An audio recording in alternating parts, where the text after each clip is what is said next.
దేశంలో ఐటీ రంగానికి పునాది వేసిందే రాజీవ్ గాంధీ అని తెలిపారు కాంగ్రెస్ సీనియర్ నేత జగ్గారెడ్డి. అనుకోని పరిస్థితుల్లో రాజకీయాల్లోకి వచ్చిన రాజీవ్ 40 ఏళ్లకే ప్రధాని అయ్యారన్నారు. రాజీవ్ ఓ ప్రధాని అయినప్పటికీ ఉద్యోగిలాగానే పనిచేశారని తెలిపారు. రాజీవ్ ఏం చేయలేదని విపక్షాలు విమర్శించడం సరికాదన్నారు. దేశంలో సెల్ ఫోన్ శకం తీసుకొచ్చింది రాజీవ్ గాంధీ అని అన్నారు. రాజీవ్ గాంధీ ఫోన్ల రూపంలో మోడీ, కిషన్ రెడ్డి, కేసీఆర్ల చేతుల్లోనూ ఉన్నారని తెలిపారు జగ్గారెడ్డి. గాంధీ గారు ప్రధానమంత్రిగా ఆ రోజు రాజీవ్ గాంధీ గారు ఇంట్రడ్యూస్ చేసిన టెక్నాలజీ టెలికమ్యూనికేషన్ సిస్టమ్ ద్వారా ఈ రోజు మన ఒక ఫ్యామిలీలో కమ్యూనికేషన్ చూడండి ఎట్లయిపోయింది.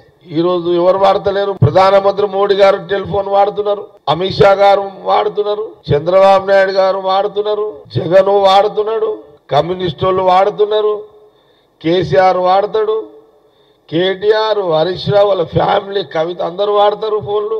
బీజేపీ కిషన్ రెడ్డి, బండి సంజయ్ వాడతలేరు ఆ ఫోన్లు.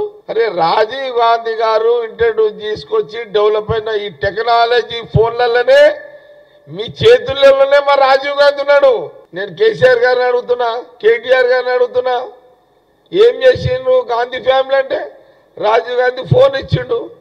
నువ్వు టూర్లో తిరుగుతుంటావు, నీ భార్యతో మాట్లాడుతావు. హరీష్ రావు గారు నీ కొడుకు అమెరికా ఉన్నాడు, ఫోన్లో మాట్లాడుతావు. ఈ ఫోన్ ఎవరిది?